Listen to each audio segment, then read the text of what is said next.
उधर बड़ी खबर आई पाकिस्तान से। वहां एक कॉन्फ्रेंस में हमास चीफ इस्माइल हानिया के शामिल होने की खबर आई। वीडियो कॉन्फ्रेंसिंग के जरिए उस कॉन्फ्रेंस में शामिल हुए इस्माइल हानिया ने पाकिस्तान से जंग में मदद मांग ली। मतलब जो मुल्क खुद आतंकवादियों के सामने घुटने टेक रहा है, उसी मुल्क से हमास मदद की आस लगा रहा। और यही बात इस्माइल हानिया ने इस कॉन्फ्रेंस में कही। हमास के मुखिया ने इस्लाम की रक्षा के नाम पर मुस्लिम देशों से एकजुट होने की अपील की और अपने भाषण में उसने पाकिस्तान की तारीफों के पुल बांधने में कोई कसर नहीं छोड़ी। यानी एक कट्टरपंथी संगठन हमास ने आतंकियों को पालने वाले मुल्क पाकिस्तान की तारीफ में कोई कसर नहीं छोड़ी। उसने आतंक की आग में जल रहे पाकिस्तान को मुजाहिदों की धरती कह दी। जिहाद के नाम पर हथियार उठाने वालों को मुजाहिद कहा जाता है और हमास चीफ ने पाकिस्तान को मुजाहिदों की धरती कहकर उसे आतंकिस्तान का सर्टिफिकेट दे दिया। मदद के लिए पाकिस्तान की तारीफ की ऐसी मजबूरी कि इस्माइल हानिया ने पाकिस्तान को बहादुर तक कह दिया। इतना ही नहीं, वो ये तक कहने से नहीं चूके कि अगर पाकिस्तान हमास के साथ आ जाए तो इजराइल के हमलों को रोका जा सकता है।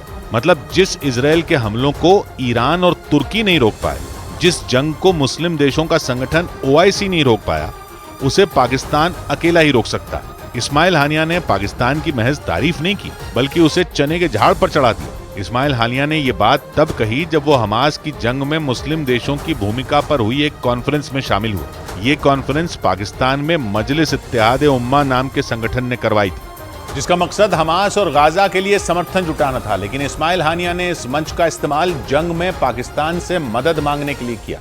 7 अक्टूबर के बाद गाजा पर शुरू हुए इजराइल के हमलों के बाद से ही हमास के नेता दुनिया के अलग अलग देशों में जाकर समर्थन मांगने में लगे हैं, जिसके लिए केवल इस्माइल हानिया ही नहीं बल्कि हमास के ज्यादातर बड़े नेता वीडियो कॉन्फ्रेंस के जरिए अलग अलग देशों में पहुंच रहे हैं। हमास से हमदर्दी रखने वाले संगठन पाकिस्तान ही नहीं, दुनिया के ज्यादातर मुस्लिम देशों में इस तरह के कार्यक्रम करवा रहे हैं। लेकिन हमास को अब तक इस तरह के किसी भी कार्यक्रम से हमदर्दी के अलावा कुछ भी हासिल नहीं हुआ।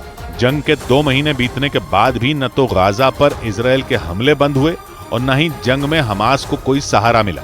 हमास की कोशिश ये है कि इस्लाम के नाम पर वो ज्यादा से ज्यादा मुस्लिम देशों का समर्थन जुटाए और लोगों को जंग में शामिल होने के लिए राजी कर पाए। हमास और इजराइल की जंग पर चर्चा के लिए मुस्लिम देशों के संगठन OIC की एक बैठक सऊदी अरब में हो चुकी है, लेकिन उस बैठक का जंग पर कोई असर नहीं हुआ।